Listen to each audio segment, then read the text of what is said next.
ನಮಸ್ಕಾರ ಸ್ನೇಹಿತರೆ, ಕರ್ನಾಟಕ ಮ್ಯಾಟರ್ಸ್ಗೆ ಮತ್ತೊಮ್ಮೆ ಆತ್ಮೀಯ ಸ್ವಾಗತ. ಖಾಸಗಿ ಕಂಪನಿಗಳಲ್ಲಿ ಗಾರ್ಮೆಂಟ್ಸ್, ಹೋಟೆಲ್, ಬೇಕರಿ ಹಾಗೂ ದಿನಗೂಲಿ ಆಧಾರದ ಮೇಲೆ ದುಡಿತಾ ಇರುವ ರಾಜ್ಯದ ಲಕ್ಷಾಂತರ ನೌಕರರಿಗೆ ಹಾಗೂ ಕಾರ್ಮಿಕರಿಗೆ ಕರ್ನಾಟಕ ಸರ್ಕಾರ ಭರ್ಜರಿ ಗುಡ್ ನ್ಯೂಸ್ ಕೊಟ್ಟಿದೆ. ಹೌದು, ಬೆಲೆ ಏರಿಕೆಯಿಂದ ತತ್ತರಿಸಿದ್ದ ಖಾಸಗಿ ಮತ್ತು ಅಸಂಘಟಿತ ವಲಯದ ಕಾರ್ಮಿಕರ ಕನಿಷ್ಠ ವೇತನವನ್ನು ಬರೋಬ್ಬರಿ 60% ಹೆಚ್ಚಿಸಿ ಸರ್ಕಾರ ಅಧಿಕೃತ ಆದೇಶ ಹೊರಡಿಸಿದೆ. ಇದರ ಪ್ರಕಾರ ಇನ್ಮುಂದೆ ಬೆಂಗಳೂರಿನಲ್ಲಿ ಯಾವುದೇ ಸ್ಕಿಲ್ ಇಲ್ಲದ ಓರ್ವ ಕಾರ್ಮಿಕನಿಗೂ ಕನಿಷ್ಠ ಸಂಬಳ ಕೊಡಲೇಬೇಕು. ಹಾಗಾದ್ರೆ ಸರ್ಕಾರದ ಈ ಹೊಸ ಆದೇಶ ಯಾರಿಗೆಲ್ಲ ಅನ್ವಯ ಆಗುತ್ತೆ? ಬೆಂಗಳೂರಿನಲ್ಲಿ ಹಾಗೂ ಜಿಲ್ಲಾ ಕೇಂದ್ರಗಳಲ್ಲಿ ಕನಿಷ್ಠ ವೇತನ ಎಷ್ಟಿರಲಿದೆ? ಹೊಸದಾಗಿ ಯಾವೆಲ್ಲ 18 ವಲಯಗಳನ್ನು ಈ ಲಿಸ್ಟ್ಗೆ ಸೇರಿಸಲಾಗಿದೆ? ಈ ಸಂಬಳ ಕೊಡದಿದ್ರೆ ಕಂಪನಿಗಳ ವಿರುದ್ಧ ಏನ್ ಕ್ರಮ ಕೈಗೊಳ್ಳಬಹುದು? ಬನ್ನಿ ಇವತ್ತಿನ ವಿಡಿಯೋದಲ್ಲಿ ಡೀಟೇಲ್ ಆಗಿ ನೋಡೋಣ. ವಿಡಿಯೋ ಶುರು ಮಾಡೋದಕ್ಕೂ ಮೊದಲು ನೀವಿನ್ನೂ ನಮ್ಮ ಕರ್ನಾಟಕ ಮ್ಯಾಟರ್ಸ್ ಯೂಟ್ಯೂಬ್ ಚಾನಲ್ಗೆ ಸಬ್ಸ್ಕ್ರೈಬ್ ಆಗಿಲ್ಲ ಅಂದರೆ ಈಗಲೇ ಸಬ್ಸ್ಕ್ರೈಬ್ ಆಗಿ, ಹಾಗೆ ಪಕ್ಕದಲ್ಲೇ ಇರೋ ಬೆಲ್ ಐಕಾನ್ ಪ್ರೆಸ್ ಮಾಡಿ. ದಶಕದ ಬಳಿಕ ಕಾರ್ಮಿಕರಿಗೆ ಗುಡ್ ನ್ಯೂಸ್. ಸ್ನೇಹಿತರೆ, ಕರ್ನಾಟಕದಲ್ಲಿ ಕಾರ್ಮಿಕರ ಕನಿಷ್ಠ ವೇತನ ಕೊನೆಯ ಬಾರಿಗೆ ಪರಿಷ್ಕರಣೆಯಾಗಿದ್ದು 2016-17ರಲ್ಲಿ. ಆನಂತರ ಕನಿಷ್ಠ ವೇತನದ ಬಗ್ಗೆ ಯಾವುದೇ ಸರ್ಕಾರ ತಲೆ ಕೆಡಿಸಿಕೊಂಡಿರಲಿಲ್ಲ.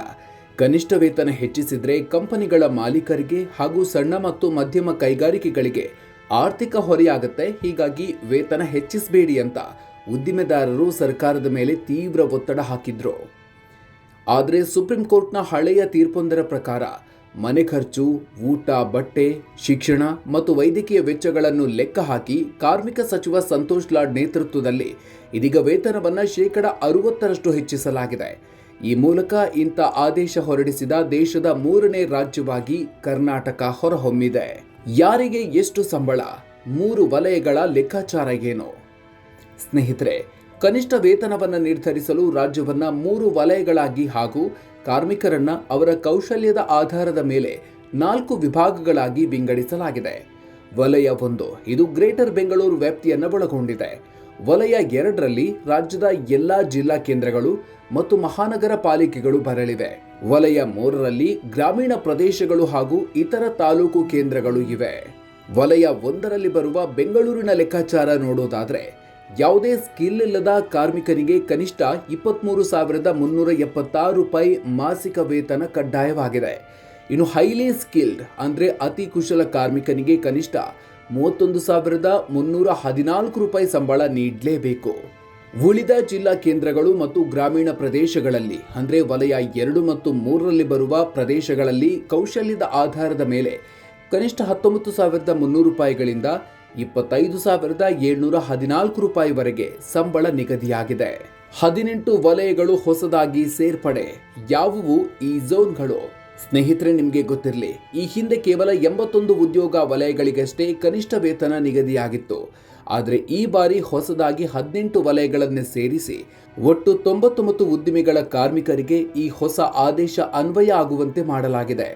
ಈ ಹೊಸ ಪಟ್ಟಿಯಲ್ಲಿ ಖಾಸಗಿ ಶಾಲೆ ಮತ್ತು ಕಾಲೇಜುಗಳ ಬೋಧಕೇತರ ಸಿಬ್ಬಂದಿ, ಇ ಕಾಮರ್ಸ್ ಅಂದ್ರೆ ಅಮೆಜಾನ್, ಫ್ಲಿಪ್ಕಾರ್ಟ್ ಮತ್ತು ಕೊರಿಯರ್ ಬಾಯ್ಸ್, ಧಾರ್ಮಿಕ ಸಂಸ್ಥೆಗಳಲ್ಲಿ, ದೇವಸ್ಥಾನಗಳಲ್ಲಿ ದುಡಿಯುವ ಸಿಬ್ಬಂದಿ, cable TV operators, mobile tower ನಿರ್ವಹಣೆ ಮಾಡುವವರು, ಸೈಬರ್ ಸೆಂಟರ್ ಸಿಬ್ಬಂದಿ, ಏಮ್ಸ್ಯಾಂಡ್ ಮತ್ತು ರೆಡಿಮಿಕ್ಸ್ ಕಾಂಕ್ರೀಟ್ ಘಟಕದ ಕಾರ್ಮಿಕರನ್ನ ಸೇರಿಸಲಾಗಿದೆ. ಜೊತೆಗೆ ಹೋಟೆಲ್, ಬೇಕರಿ, ಗಾರ್ಮೆಂಟ್ಸ್, ಸ್ವಚ್ಛತಾ ಕಾರ್ಮಿಕರು, ಹೀಗೆ ಒಟ್ಟು 1.5 ಕೋಟಿಗೂ ಹೆಚ್ಚು ಜನರಿಗೆ ಈ ಹೊಸ ಕನಿಷ್ಠ ವೇತನ ಅನ್ವಯ ಆಗಲಿದೆ.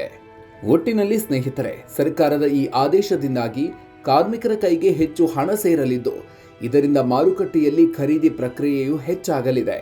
ಇದು ರಾಜ್ಯದ ಆರ್ಥಿಕತೆಗೂ ಪ್ಲಸ್ ಪಾಯಿಂಟ್. ಇದರ ಜೊತೆಗೆ ಪುರುಷರು, ಮಹಿಳೆಯರು ಮತ್ತು ಮಂಗಳಮುಖಿಯರಿಗೆ ಸಮಾನ ಕೆಲಸಕ್ಕೆ ಸಮಾನ ವೇತನ ನೀಡಬೇಕು ಹಾಗೂ ಓವರ್ ಟೈಮ್ ಮಾಡಿದ್ರೆ ಡಬಲ್ ಪೇಮೆಂಟ್ ಕೊಡಬೇಕು ಅಂತ ಸರ್ಕಾರ ಕಟ್ಟುನಿಟ್ಟಿನ ಆದೇಶ ಹೊರಡಿಸಿದೆ.